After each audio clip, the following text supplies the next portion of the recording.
2024년 2분기 들어서 달러 강세는 좀 더 급격해졌고요.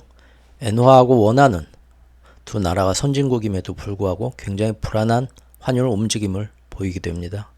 결국 일본과 한국은 이래서는 안 되겠다 해서 대외적으로는 서로가 연합전선을 공개적으로 펼치기로 손을 맞잡게 되고요. 또 이러한 움직임이 자칫 잘못하면 국제사회에서 환율 조작국의 덤태기를 쓸 수도 있기 때문에 그 전에 미국에 건너가서 미국의 옐런 재무장관과 함께 공개적으로 앞으로 이런 환율 시장의 움직임을 미국한테서 허락받고 용인받는 자리를 마련하게 됩니다.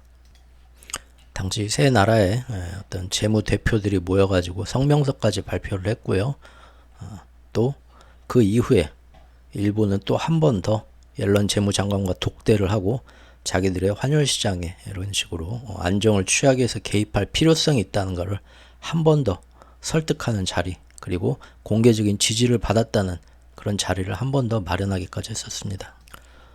이처럼 당시에 각국의 이 재무부 최고 책임자들끼리 국제석상에서 서로가 공개적으로 성명서까지 발표하면서 합의한 사항이라서 한국은 그 당시에 이번에는 진짜로 일본이 그동안에는 145엔을 넘을 때도 150엔을 넘을 때도 맨날 좌시하지 않겠다고 구두 개입만 했었는데, 이번에는 진짜로 미국한테서 저런 셋이서 합의를 봤기 때문에 실제적인 개입을 같이 공동 환율 방어에 나서줄 것이라고 철석같이 믿게 되고요.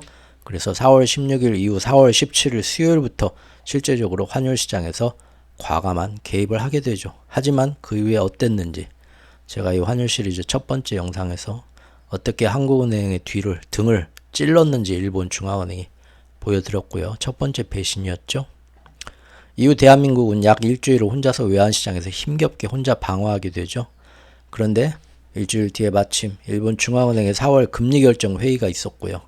이번에는 그 금리결정 회의에서 모든 국제사회가 다 예상했듯이 일본이 진짜로 환시장에서 협력 방어를 하게 될 거라고 한 번 더 희망을 걸어봤지만 그 두 번째 희망도 배신을 당합니다. 두 번째 영상은 은만은 오지 않았다. 이 영상이었고요. 그리고 이제 마침내 4월의 마지막 주, 바로 이번 주 월요일, 오늘이 수요일이니까 이틀 전이죠. 4월 29일 새로운 월요일이 밝아왔죠. 국제시장에서는 이렇게 저번 주 금요일까지 있었던 일본의 어떤 뜻밖의 어떤 예상 못한 무기력한 모습 때문에 엔화가 오히려 더 위로 더 약해지면서 더 출렁이게 되었고, 그래서 이번 주 월요일 4월 29일 날이 밝자마자 엔화는 순식간에 봤는데 일본은 역시 이번에도 엔저를 전혀 막을 생각이 없는 것 같더라. 멍석까지 다 깔아줬어도 저 이상한 짓을 하더라 하면서 아주 엔화 시장은 4월 29일 월요일 날이 밝자마자 난리를 쳤었죠. 순식간에 달러당 160엔까지 정말 유례없는 그런 지경으로 치솟게 됩니다. 폭락하게 됩니다.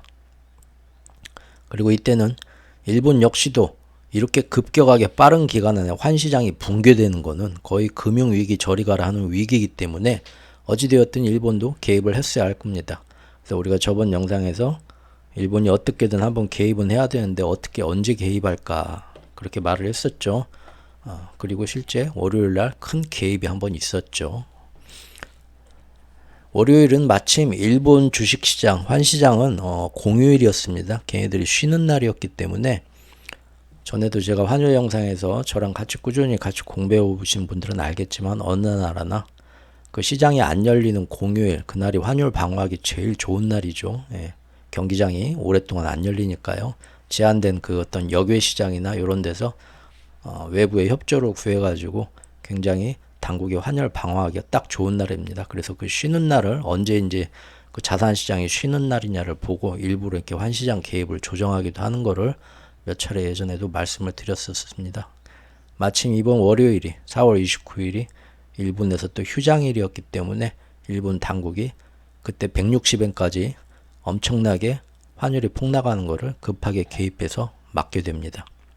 즉 4월 16일부터 국제사회에서 이렇게 미국의 용인하에 한국과 협력해서 환시장 방어를 할 것이다 공표를 한 지 무려 2주 정도가 지나서야 겨우 늑장 대응, 마침내 첫 번째 환시장 개입, 직접적인 개입 첫 발을 4월 29일 엊그저께 월요일 날 내딘 것입니다. 달러엔 환율 차트죠. 예, 월요일 날 지금 그 전에 있던 금요일 날 일본의 그 금리 결정 회의가 있었는데 모두의 예상과 다르게 오히려 엔저를 더 용인하는 듯한 말을 해버리니까 야 이놈들 미쳤구나. 왜 미쳤는지 모르겠지만 좋다야 우리야 뭐 가서 뭐 님도 보고 뽕도 따면 그만이지 해가지고 환시장이 하루 만에 158엔까지 가게 되죠. 당시 일본만 철석같이 믿고 이때부터 우리도 1400원에서 한번 막아보자고 엄청난 돈을 쓰면서 며칠 동안 혼자 고생하던 우리나라는 4월 26일 날 뭐 그런 식으로 지금 일본이 어떻게든 해줄 줄 알았는데 오히려 그날도 두 번째 배신을 당하고 엄마는 오지 않았고요. 이제 월요일이 되어가지고 저렇게 이제 치솟게 되니까 그동안에 한 열흘 동안 이게 돈 쓰면서 노력했던 것이 지금 보면 U자로 이렇게 올라가죠. 다시 없던 일이 되면서 이런 흐름으로 지금 가고 있었습니다. 월요일의 기사를 보면요. 달러당 160엔까지 뚫렸다. 엔화가 34년 만에 최약세까지. 일본에서 이번 주가 어떤 샌드위치 막 공휴일 데이로 굉장히 쉬는 날이 많은 골든위크라고 하는데 월요일 아침부터 아주 엔화 시장이 난리가 났었다는 기사였습니다. 그런데 이날 분명히 여기 보시는 것처럼 일본 당국이 이날 월요일날 160엔까지 똥꼬를 빡 찌르니까 급하게 시장에 어마어마한 돈을 투자를 해갖고 주가 조작하듯이 환율을 쫙 끌어내렸습니다. 그런데 지금 그림 보면 좀 뭔가 이상하죠, 여러분들? 이게 뭡니까? 윗꼬리가 붙어있는데 아랫꼬리도 길게 붙어있네요. 그러죠? 즉 돈을 써서 이만큼 내렸지만 다시 이만큼 올라갔다는 얘기입니다. 왜 이런 모습이 나왔을까요? 저 이상한 모습은 뭐냐면 분명 누가 봐도 이날 커다란 개입을 한 건 맞는데 환시장 안정을 위해서 계속 뭔가 더 노력을 할 것이라는 후속 조치, 액션을 취하지 않아서 지금 밑꼬리까지 저렇게 길게 달린 겁니다. 보통은 환시장에 자기들이 당국이 돈을 써서 딱 뭔 일을 했어도요. 자기들이 했다고 절대 밝히지를 않습니다. 직접적으로 인정하지를 않는 게 관례입니다. 왜냐하면 그런 순간 당국이 우리는 환율 안정을 위해서 당국이 어떤 공산당처럼 인위적으로 환시장에 개입을 해서 조작을 했다라는 걸 인정하는 꼴이 되고요. 공식적으로 그걸 외부에서는 비공식적으로 이렇게 다 느껴도 공식적으로 당국이 인정을 하는 순간 그게 말이 이제 꼬투리가 돼가지고요. 얼마든지 나중에 이제 국제 무대에서 불리한 경제 제재나 어떤 그 핸디캡 같은 걸 당해도 할 말이 없게 되는 겁니까? 죄를 인정을 하면 안 되죠? 난 술을 마셨지만 음주운전을 하지 않았다 해야 될 거 아닙니까? 하지만 이번에 좀 달랐죠. 왜냐하면 이 경우는 이미 4월 16일, 즉 2주 전부터 미국까지 건너가가지고 세계 기자들 앞에서 미국 용인화에 직접적인 우리가 이제 앞으로 개입을 할 거라는 거를 이미 세상에 다 공표를 했고 공론화를 했기 때문에 누가 이번에 저기 환시장에 크게 개입해서 환율 안정시킨 겁니까? 물어보면 개입했다라는 그 직접적이고 노골적인 단어는 피하더라도 굳이 우리가 안 했는데 하고 펄쩍 뛸 이유도 없어요. 이미 뭐 세상에 다 밝혔는데. 그렇죠? 그냥 말 살짝 돌리면서 앞으로도 환율 시장의 안정을 위해서 우리는 항상 좌시하지 않고 뭔가를 할 거요. 이런 어투만 기자회견만 했어도 다들 앞으로도 계속 오늘처럼 뭔가 환율을 계속 드잡고 쥐잡듯이 가겠구나. 그런 느낌만 줘도 충분한 겁니다. 그리고 당연히 그렇게 줘야 되는 겁니다. 그렇죠? 그러니까 굳이 눈치 보면서 우리는 환시장 개입 안 했다고 부정할 이유도 꺼릴 것도 없는 상황이죠. 지금은 오히려 제대로 된 중앙은행이라면 그날 월요일날 뭔 얘기를 했어야 되냐면 환시장에 언제든 우리는 더 강력한 감시를 할 용의가 앞으로도 계속 있다. 이런 식으로 강력한 어조를 딱 흘려주고 동시에 어떤 조치를 취했어야 되냐면요. 국제시장에서 일본 국채를 자기들이 지금 필요할 때 이렇게 사주면서 국채 금리를 자기들 마음대로 조절하고 있죠. YCC, Yield Curve Control이라고 하죠. 그거를 이번 3월 달부터 금리 인상 기조로 바꾸면서 그걸 줄여나가겠다 얘기를 했는데 즉 지금 하고 있는 시장에서 국채 매입량을 앞으로 줄여나갈 계획이라고 이렇게 구두 발언을 흘려주면은 일본 금리가 올라가는 효과가 나면서 엔화도 더 강세로 가는 효과가 납니다. 그러니까 환시장에 뭐 개입했다 꼭 말을 안 하더라도 그 뒤에 기자회견이나 어떤 그 재무성 관리가 나와서 환율시장 우리가 놓치지 않고 지금 보고 있는데 160엔 넘는 거 우리 저런 절대 용납 안 할 건데 이런 식으로 말만 흘려주고 그 다음에 국제시장에 우리도 지금 매입량 이제 줄여가지고 국제 금리도 좀 상향 조정할 거고 또 우리 지금 금리를 저번 3월 달에 0%에서 0.1% 사이로 단기 금리를 조정을 했는데 앞으로 다음번 회의에서 한 번 더 올리는 거를 생각해 봐야겠어. 하든 안 하든 이런 말만 했어도요. 보통 모든 중앙은행이 다 이런 식으로 하거든요. 이렇게 했어도 그날 월요일에 한 번 딱 출렁이고 전부 다 오늘 하루뿐만이 아니구나. 앞으로 계속 자기들이 어떤 원하는 수준이 될 때까지 수시로 환시장에 언제든 개입해가지고 계속 끌어내리겠구나 하고 다들 환시장에서 뜨끔하게 되는 겁니다. 그리고 당연히 중앙은행이라면 그렇게 했어야만 하고요. 그래야만 지금 이 꼬리가 위로 쭉 160엔까지 올라가던 거 끌어내렸는데 아래 꼬리 없이 그냥 여기까지 내리는 겁니다. 그리고 또 한 번씩 그런 일이 생기고 계속 저렇게 박자를 맞춰줘야 쭉 끌어내릴 수 있는 거죠. 그래서 사실상의 어떤 그 기술적으로 어떤 분기가 되는 예를 들면 155엔 밑에까지는 지속적으로 끌어내려야 효과가 나는 거거든요. 그런 후속 조치 말도 잘 흘려줘야 되고요. 당연히 그렇게 다들 할 거라고 예상을 했었죠.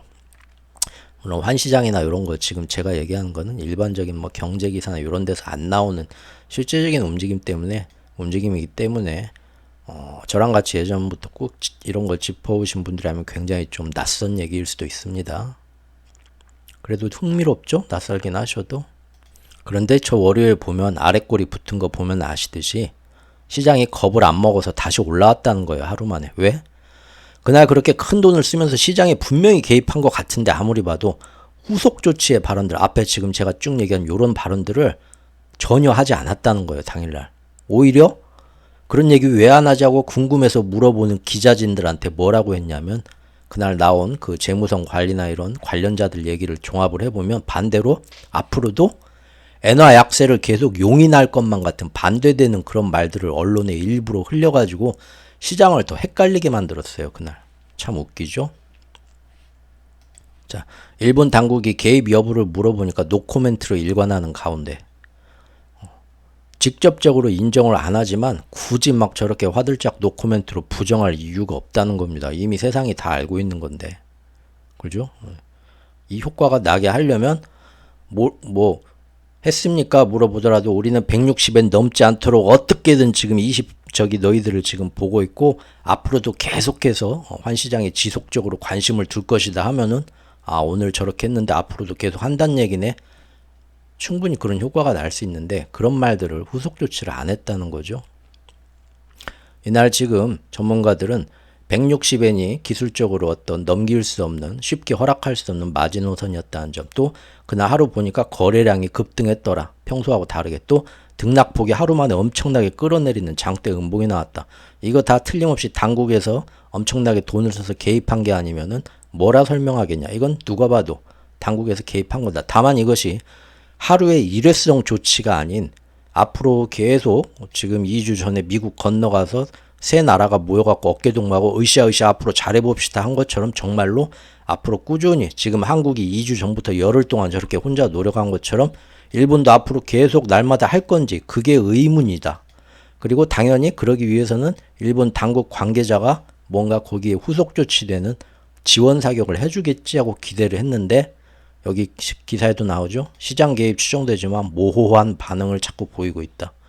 인플레이션 전망 외에 어떤 지침, 후속적인 제가 아까 얘기한 국채 매입을 뭐 어떻게 하겠다든지 금리 인상을 더 강하게 한번 고려해 보겠다든지 그런 말을 제시를 안 하는 거예요. 돈은 썼는데. 이런 말까지 있죠. 시장은 일본은행이 정책 기로에 지금 서 있다는 것을 다 알고 있다.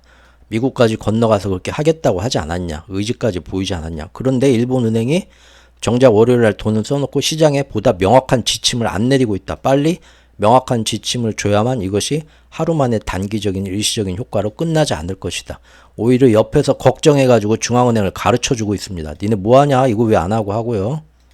이날 하루 엔화를 160에서 저만큼 끌어내리는데 쓴 돈이 얼마인지 절대 밝히지는 않는데 매달 끝나고 나갖고 계산기 보고 이렇게 두드려 맞춰보면 대충 드러나는데 보니까 하루 만에 5조 5천억 원을 쓴 것 같습니다. 5조 5천억 N입니다. 원도 아니고 5조 5천억 N. 어마어마한 돈을 썼다는 거죠. 환율 방어하는데 이렇게 돈이 많이 들어갑니다.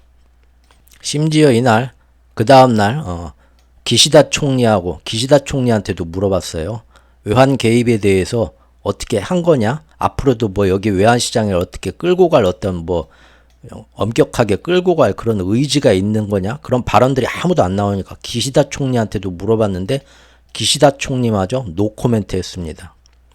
우에다 총재는 일본 중앙은행 총재는 한 말도 안 했고 오히려 며칠 전에 엔화의 장기 약세화를 오히려 용인하는 듯한 아주 부드러운 발언한 이유로 아무 말도 안 하고 있고요. 그래서 월요일 날 그 돈을 5조 5천억 원을 써가지고 이렇게 끌어올렸는데 뒤에만 어떤 후속적인 조치 앞으로 계속 뭘 하겠다는 느낌으로 안 주고 오히려 밍숭밍숭한 태도를 보이니까 시장이 내려갔다 다시 올라온 겁니다.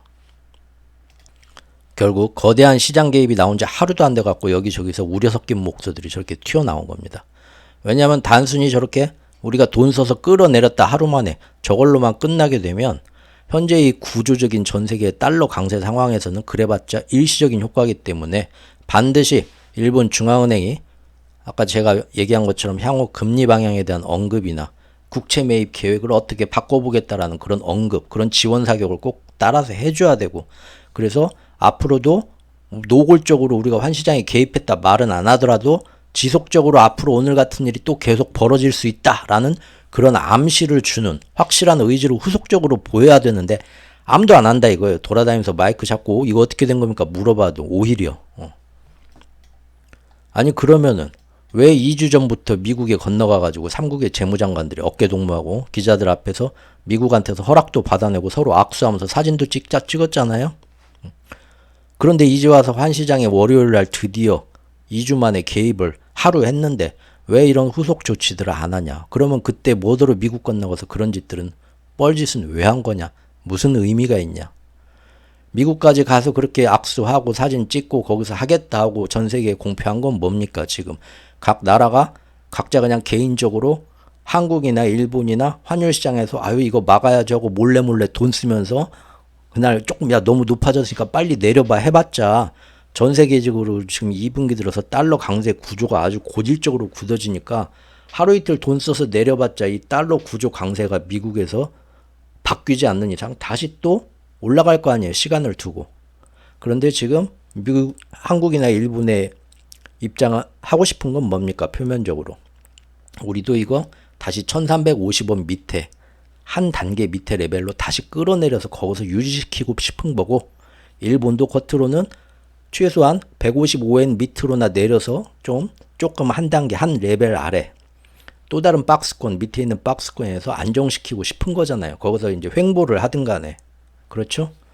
근데 그거를 지금 전체적인 달러 강세 속에는 일시적인 효과밖에 안 나니까 각자 이렇게 돈 써봤자 그러니까 미국 가서 셋이서 어깨동무하고 공동 성명 발표하고 계속 기자들 앞에서 서로 인정했다 이렇게 도와줄 거야. 미국도 용인하는 거 옐런도 몇 번 만나서 얘기를 하고 그렇게 사진 찍고 온 거 아니에요. 그러면은 이제는 비교적 계속 2분기에도 달러 강세가 지속돼가지고 지구상에서 3분의 2에 달하는 모든 나라가 지금 2분기 들어서 달러 강세 때문에 환율 때문에 헉헉대고 있는데 그 중에서 한국하고 일본은 다른 나라들이 부럽다. 평소에 저렇게 미국 옆에서 맨날 저기 밤중에 맨날 야 어디냐 형 여기다 하면 아이고 형님 나가겠습니다. 새벽 2시에도 그냥 나가가지고 술값 다 내주고 하더니 결국 저렇게 특혜를 받네. 딴 나라 가는 저거 꿈도 못 꾸는데 옐런 재무장관이 나와가지고 니들은 하고 싶은 대로 환율 방어해.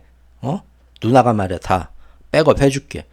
저런 말도 안 되는 특혜도 받고 그 특혜 안에서 이제 아무런 꺼리낌도 없이 환율 시장을 저렇게 노골적으로 앞으로 짚어 나갈 거니까 저 나라 환율은 이제 안정되겠구나. 괜히 저기서 환시장에서 재미 보려고 우리도 덤비지 말자.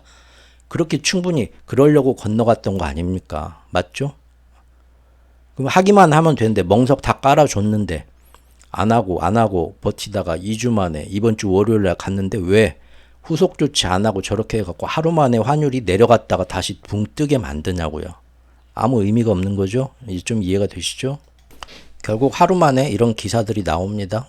투자은행에 어떤 이런 데서 기사들이 나오죠. 이런 식으로 정책 지원 없는 이런 그냥 시장에 그냥 하루 돈 쓰는 이런 개입은 뭐냐. 모래 위에 선긋기와 똑같다. 칼로 물베기다. 금방 변한다. 결국 금방 달러당 160엔 이런 식이면 복귀한다. 왜 이렇게 일본은행 미련한지 모르겠다. 자기들도 답답해서 하는 거죠. 여기 나오네요. 일본은행과 재무성이 나서가지고 엔화의 추가 하락을 막으려면, 엔화를 안정시키려면 환율시장에서 하루 돈 쓴 걸로 끝나는 게 아니라 반드시 채권 매입을 줄이거나 앞으로 금리 경로를 변경하겠다는 그런 시장에 말이라도 풀던가 암시를 주든가 지침을 변경하는 실제 노력을 하든가 하면서 같이 해야지. 왜 이렇게 지금 멍청하게 가는 거냐, 알고 그러는 거냐, 모르는 거. 답답해서 하루 만에 이런 기사가 나오죠. 그래서 엔화가 하루 개입했는데 이튿날 그냥 뜨고 지금 오늘 5월 1일 바로 그 5조 5천억 원의 돈을 쓴 것이 그냥 갖다 버린 겁니다. 다시 예전 수준으로 올라왔죠. 이틀 만에. 답답하죠. 일본이 멍청해서 그럴까요? 그냥 멍청하다고 합시다. 멍청해서 일본은 하루에 5조 5천억 원을 저기 환율 방어한다고 헛돈 썼네요. 이틀 만에 올라왔으니까. 근데 우리는 뭡니까? 우리는 일본 2주 동안 기다리면서 열흘 동안 먼저 돈 쓰고, 일본은 하루 돈 썼지만 우리는 열흘 동안 돈 썼죠. 그런데 일본의 뻘짓 때문에 믿고 믿다가 2번 배신당하고 올라가면서 지금 다시 우리도 처음 4월 16일 이후로 17일부터 돈 쓰기 시작했던 그 수준으로 다시 올라갔습니다. 열흘 동안 우리는 뻘짓 한 거고 열흘 동안 헛돈 쓴 거죠. 일본은 하루 헛짓하면서 5조 5천억 원을 썼다고 합니다. 우리는 열흘 동안 돈을 얼마나 썼을까요? 모르겠습니다.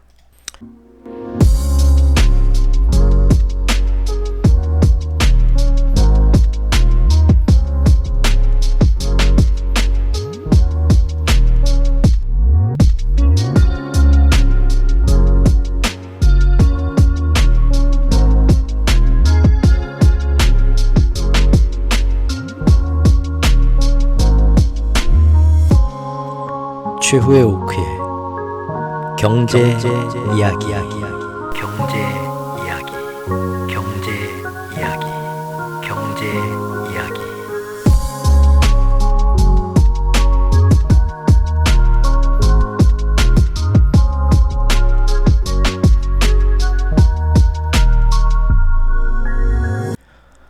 그리고 당연히 이렇게 계속 달러당 155엔 이상, 거의 160엔 바로 밑에 지금 157엔, 158엔까지 까딱까딱 하는 이 높은 수준으로 유지되는 일본의 환율은, 즉 지금의 엔화 약세는 당연하게도 일본한테 상당한 충격과 경제 축격과 괴로움을 줍니다. 여러분들 생각해 보십시오.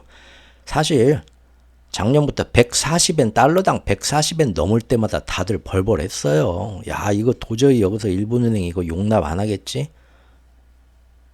꾸준히 환율 안 살펴보면은 그런 거 잘 체감 못 하시죠?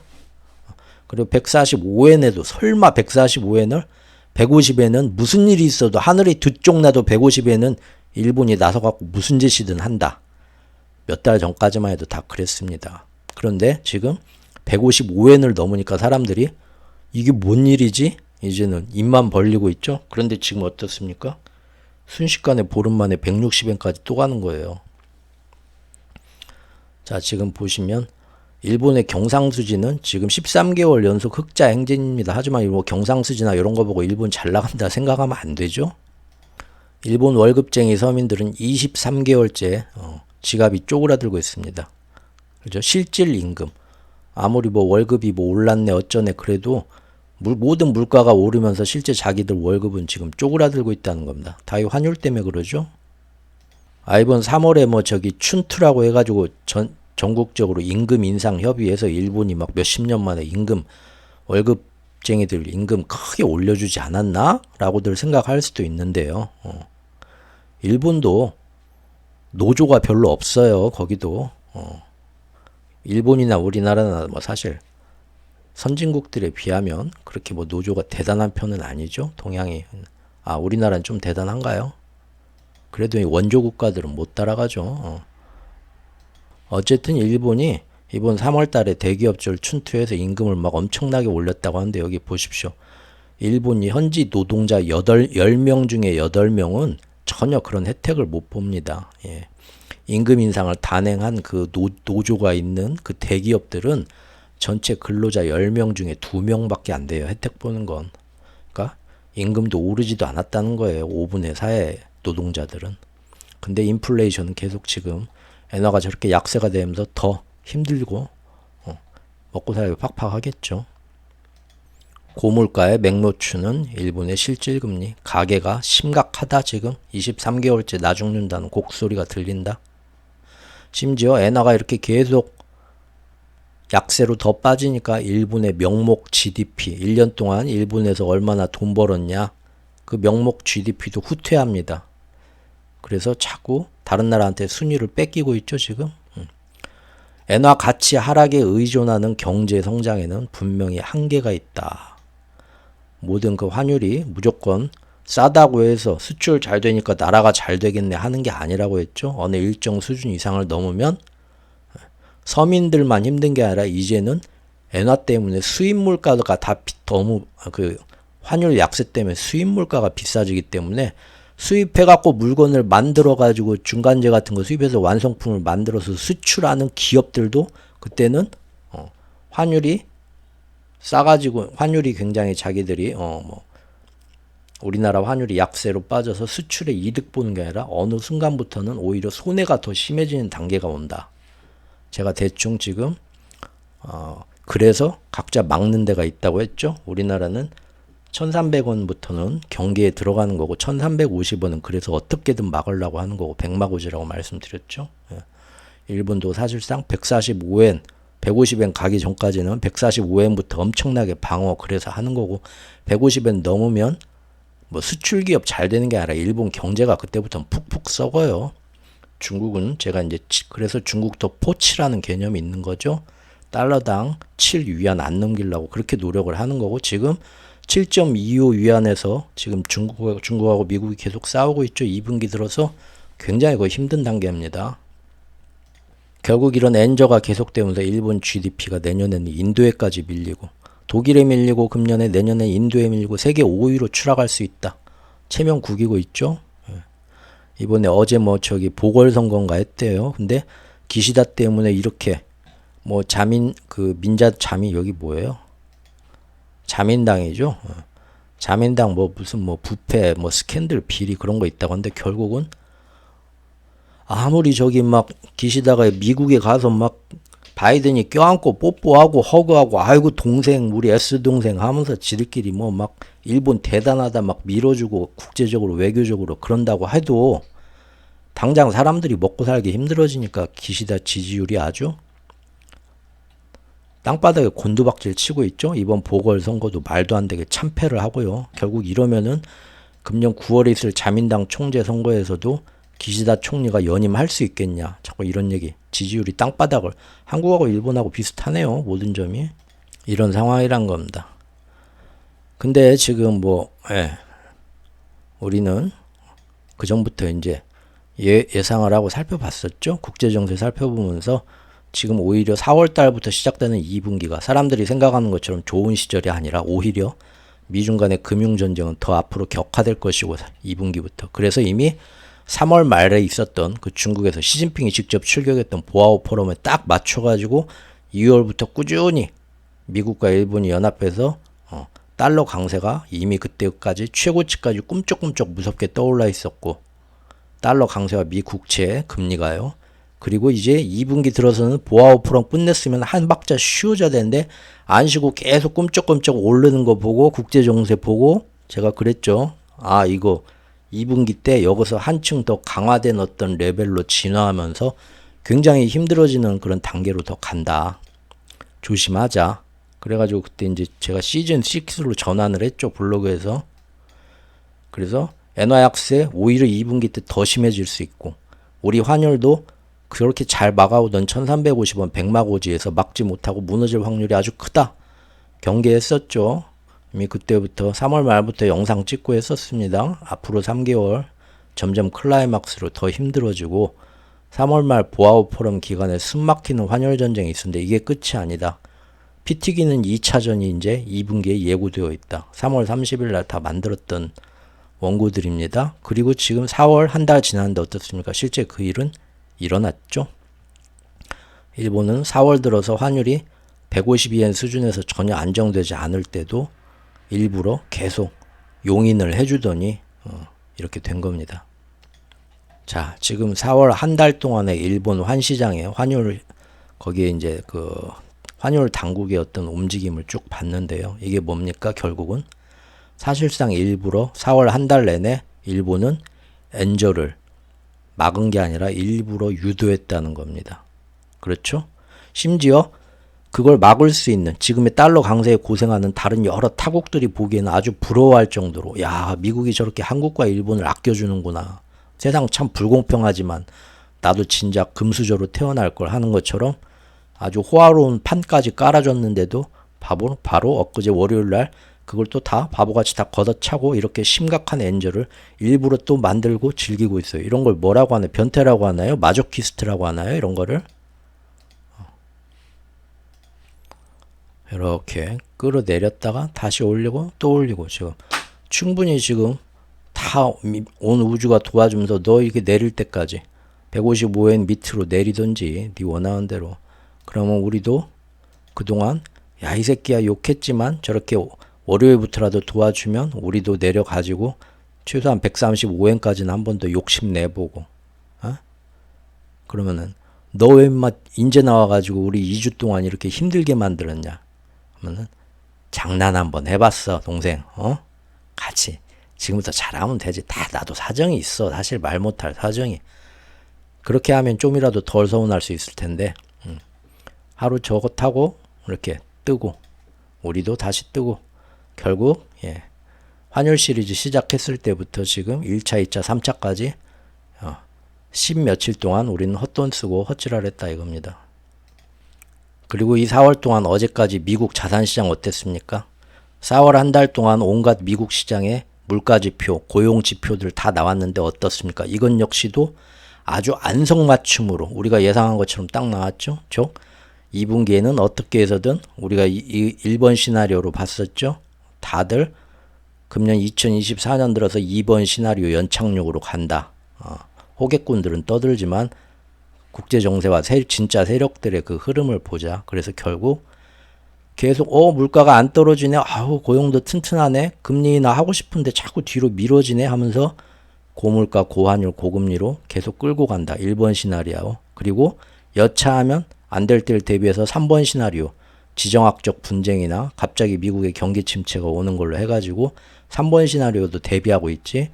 2번 시나리오는 그렇게 순순히 안 간다.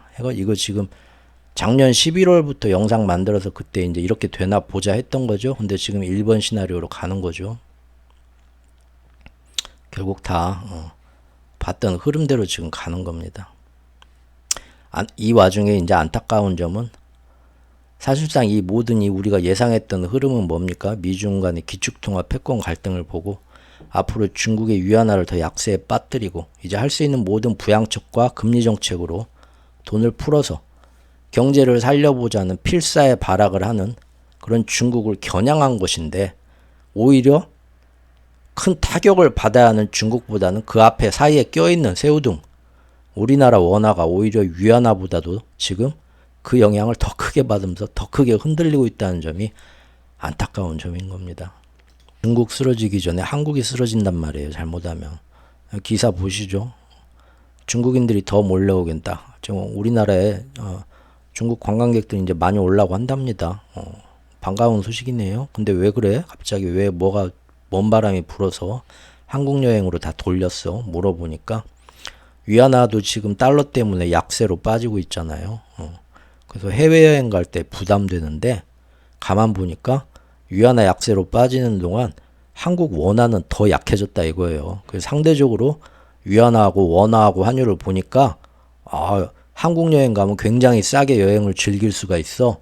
그래서 한국으로 다 돌린다는 거예요. 슬픈 얘기죠. 이거 우픈 얘기죠. 요즘 말로. 자, 그리고 이것은 분명히 우리만큼 일본도 힘들다 이겁니다. 그런데 일본은 사실 이것은 어제 오늘 일이 아니고 이 기축통화 패권전이 본격적으로 시작됐던 2022년 2월 22일부터 우크라이나 전쟁 초기부터 당시 아시아에서는 다들 저거는 유럽 전쟁이니까 우리하고는 상관없지 하는데 갑자기 일본이 자다가 이제 훈도시만 딱 입고 그냥 뛰쳐 나와가지고 미국 선동에 가장 크게 동조하면서 아시아에서 저 러시아 나쁜 놈들 제재, 경제 제재 해야 됩니다. 우리 중국하고 러시아하고 경제 다 앞으로 다 끊어야 됩니다. 막 선동하기 시작했죠. 그것이 그렇게 가면은 그렇지 않아도 지금 힘든 일본 경제를 앞으로 더욱 힘들게 만들 걸 아는데도 쟤네들은 왜 저렇게 막 흥분하고 저런 짓을 하지? 라고들 그때만 당시만 해도 생각했지만 지금 이제 우리나라도 그러고 있죠. 예. 이게 뭐다? 이미 이번 기축통화 생명주기 마지막 단계에서 지금 1970년도부터 근본유제를 벗어 던지고 무제한 양적 완화의 힘으로 지금 지구의 모든 이 경제가 급속하게 발전하면서 우리가 가장 이 달콤한 이 경제 시대를 지금 향유를 했지만 지난 몇십 년간 사실은 이것은 굉장히 왜곡된 거짓 부채 위에 쌓인 자본주의 경제였고 그거의 최고 수혜를 받고 있던 나라가 G7, 미국과 유럽, 일본 등이었는데 이제 이것이 끝날 때가 됐다. 그런데 다음번 주기에서도 이 기득권을 놓치기 싫어가지고 일부러 택한 마스터 플랜이 바로 뭐라고요? 2008년부터 일부러 돈을 더 풀었다. 양적 완화를. 그래서 그 구체적인 기원이 어떻게 되고 왜 그런 원리가 있는가? 제가 사실 블로그 시작하고 또 블로그 시작했다가 1년 뒤에는 또 유튜브도 시작하고 건너오면서 처음 만들었던 영상들도 블로그에서 꾸준히 했던 얘기들 다시 한번 이 전체 원리가 되는 걸 종합해서 초반에 또 만들고 오고 했지만 여러 번 얘기했지만 이제 금년 2분기 들어서 바로 저번 영상 이 원숭이 나오는 환율 배신의 기원이란 영상에서 한 번 더 뒤늦게 저를 알게 되신 분들한테 서비스 차원에서 설명해 드리려고 한 번 더 짚어봤습니다. 바로 어제 나온 기사인데요. 지금 전 세계 빚이 유럽에서 나폴레옹 전쟁 직후 그때 수준처럼 전 세계 부채가 지금 어마어마하다. 지금 다보스 포럼 총재가 어제 한 얘기죠. 이게 지금 말이 되냐. 전 세계 GDP 대비 부채 비율이 100%에 육박하고 있는데 현재 이것은 예전 유럽에서 나폴레옹 전쟁 시기 이후 이런 적이 처음이다. 이 부채를 어떻게든 우리가 지금 전 세계가 협치해서 어떻게 줄여나갈까를 고민하지 않으면 이거 터진다. 풍선. 그리고 그런 일이 안 생기기 위해서는 무역전쟁 같은 미련한 짓은 하면 안 된다고 강조하고 있지만 전 세계는 점점 더 무역전쟁으로 가고 있죠. 이렇게 되면 어떻게 된다? 세계 경제는 10년간 침체에 빠진다. 경고하고 있습니다. 중동의 지정학적 긴장 이런 거 절대 우리한테 하나 좋을 일이 없다. 호소를 하지만 자 어떨까요? 지금 지난 2년 동안은 이렇게 지금 안 좋은 방향 제가 이렇게 분기, 반기 혹은 1년 전부터 앞으로 잘못하면 이렇게 간다 했던 것이 거의 다 지금 들어맞아 왔습니다. 그런데 그것이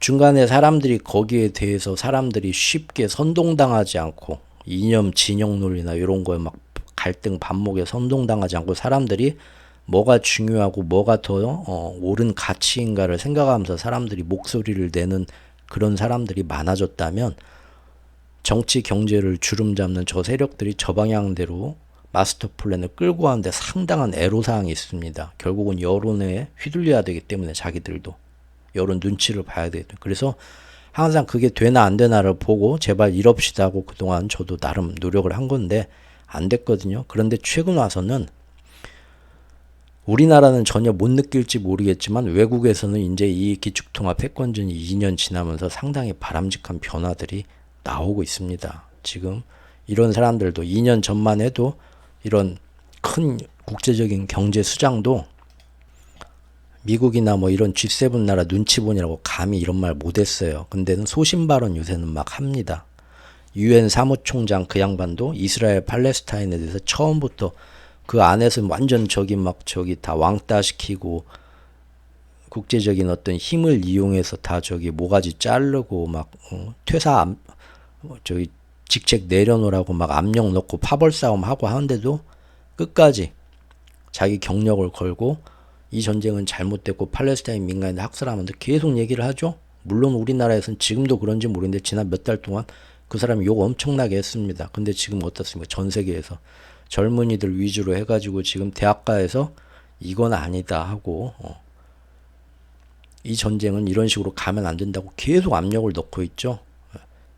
그렇기 때문에 지금 어떻게 할지 모르고 이거를 어떻게 자기들 뜻대로 굴려가는데 사람들을 또 어떻게 잘 여론을 무마하면서 다시 사람들이 자기들 뜻대로 선동당하게 해가지고 잘 자기들 뜻대로 끌고 나갈까 지금 고민하는 거거든요. 고민하고 자꾸 자기들의 마스터 플랜이 가다가 서고 지금 지지부진하는 것도 지금 동시에 보이고 있거든요. 희망과 절망이 저는 동시에 공존한다고 봅니다. 부디 우리나라에서도 이런 국제정세의 흐름에 대해서 있는 그대로 관찰하고 또 그것을 있는 그대로 활발하게 논의하고 얘기할 수 있는 그런 분위기가 만들어지고 우리나라도 이런 국제정세의 흐름에 같이 어떤 게 진짜 인류를 위해서 어떤 게 공동 이익을 위해서 어떤 방향이 나은 방향일까를 생각하고 목소리를 내는 사람들이 좀 많아졌으면 합니다. 그 이상한 저기 막 그 종교 갈등처럼 정치 갈등, 광신도적인 그런 반목하는 그런 행태들 제가 전에도 말씀드렸죠. 제가 이렇게 긴 흐름을 꾸준히 얘기해 오는데 이제 뒤늦게 저를 아신 분들은 그 영상 하나만 봐요. 영상 내용만 보고 그게 이제 전체라고 생각들을 하시죠. 그러니까 어떤 내용에는 밑에 와가지고 야, 너 같은 침입하는 처음 봤다. 아주 그냥 미국을 아주 그냥 이렇게 심하게 빨아주냐 헐겠다 이놈아. 욕하는 사람도 있고요. 그 다음 영상에 와가지고는 너 같은 친중파 때문에 나라에 매국노가 많다. 그렇게 욕하고 참 재밌죠. 너무 사람들이 지금 사고가 경직돼 있습니다. 죄송합니다. 좀 쓸데없는 사견 얘기 또 옆구리로 빠졌네요. 그러면 안 되는데. 자, 그래서 일본이 이렇게 처음부터 사실은 이미 기축통합 패권전 초기 2년 전부터 자신들의 생존을 위해서 사실은 그리고 자국 국민들이 힘들어지더라도 이번 마스터 플랜에서 미국한테 적극적으로 협조해주면 사실은 그 대가로 일본은 물밑에서 큰 선물을 받기로 되어 있다. 저번 영상에서 그걸 마지막으로 제가 얘기를 했었죠. 그게 뭐냐? 바로 일본이 전범국의 굴레를 벗고서 다시 아시아 제1의 군사강국이 되는 것을 미국이 허락해 줄 것이고 지원해 줄 것이다. 그게 첫 번째 혜택이고 두 번째는 아시아에서 뒷방 늙은이로 처지면서 주변 한국 등의 후발 신흥국들한테 뒤처지고 있던 첨단 산업들, 즉 일본이 원래 자기 혼자 그렇게 예전에도 살려보려고 했다가 결국은 못 살리고 추월당한 주요 산업들, 예를 들면 반도체 산업, 차후의 미래 4차 산업, 인공지능, 양자 컴퓨터, 핵융합 발전 등에 있어서 결국 혼자서는 그동안 하려고 해도 안 됐지만 이제는 미국이 전폭적으로 발벗고 지원해주면서 역시나 이런 지원을 받아서 순식간에 아시아 제1의 이런 첨단 기술 산업국가로 자기들이 변모하는 것. 이 두 가지 혜택을 받게 될 것이다. 그리고 그것이 정말 우리가 국제정세에 눈 바짝 뜨고 경계하면서 우리도 이 와중에 어떻게 살까 하고는 외교를 잘 해야 되는데 한국이 그런 거에 전혀 지금 눈뜬 장님처럼 수동적으로 이 중요한 시대의 격동기 아무것도 못하고 있으면 결국 미국과 일본이 그런 딜을 계속 완성해 나가는 과정 중에서 그 옆에서 우리 한국은 이런 불공정한 지원과 미국, 일본 간의 협력 때문에 상대적으로 우리의 미래 첨단 산업에 대한 기회나 이런 거를 뺏기고 그래서 우리나라 미래 먹거리 산업이 다 없어지면서 국력이 쇠퇴하고 또 우리의 가장 큰 밥줄인 첨단 반도체 산업도 정치 논리에 의해서 점점 외국에 뺏기고 결국은 일제시대 때 억울한 배상도 못 받고 있는데 그 역사마저도 다시 예전 수준으로 크게 왜곡되면서 군사적으로도 이제는 사실상 우리가 저 우습지도 않은 자위대한테 어떤 작전 지휘를 받으면서 군사적 경제적 속국의 위치로 자칫 잘못하면 전락할 수도 있다. 이게 바로 일본이 이번 기축통합 패권전에서 받아가려는 혜택이고 일본의 야심이다. 라고 블로그에서 2년 전부터 쭉 얘기했고요. 영상도 만들었는데요. 정말 그런지 지금부터 살펴보고 그리고 이번 4월까지 어떤 혜택을 받았는가 실제 한번 보겠습니다.